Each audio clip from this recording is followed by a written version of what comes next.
When we brought this bill forward last Congress, it's shockingly, amazingly to me, 170 House Democrats voted against that legislation.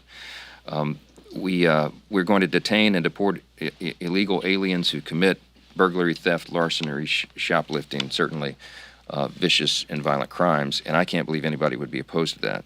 But as Democrats struggle with their identity now as a party post-election, we'll find out if they're still clinging to that open border policy and that mantra, and despite the American people roundly rejecting all that in November. We'll see. This will be a telling vote. Last week, when we were sworn in and I took my oath and became a member of the 119th Congress, my entire family was here with me. Everyone except for my little brother, Luke.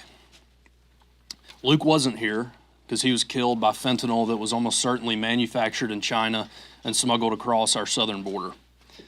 When I decided to run for Congress, I went and met with President Trump, and I told him, "Sir, I'm ready to get off the sidelines, and I'm ready to fight with your agenda to secure our border and protect our country.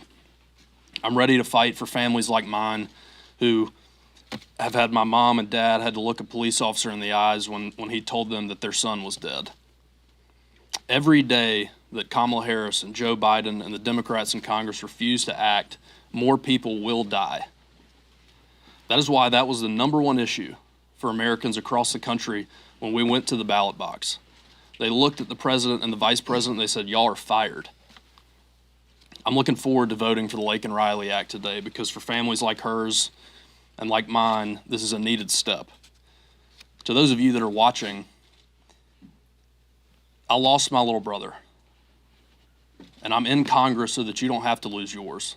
We're starting today with the Laken Riley Act, a bill we passed last Congress, but Chuck Schumer made it clear he was not going to allow through his far-left radical Senate. Well, now we have a new Senate, and John Thune wants to move that bill as early as this week. With just 13 days until President Trump returns to the White House, our House majority is acting swiftly to advance important legislation that Joe Biden and the Democrats blatantly ignored, the Laken Riley Act. With Joe Biden, Chuck Schumer, and the party of lawlessness out of the way, the radical left's mission to enable criminal illegal aliens, yet people keep writing undocumented whatever, criminal illegal aliens at the expense of law-abiding Americans, it's no longer going to be tolerated. The tragic and preventable murder of Laken Riley serves as a stark reminder of the consequences of failed leadership. But thankfully, voters sent a clear message on November 5th. The American people elected a Republican trifecta to put a stop to the failed Biden-Harris policies that rolled out the red carpet for illegal immigrants, criminal illegal immigrants, and put Americans in harm's way.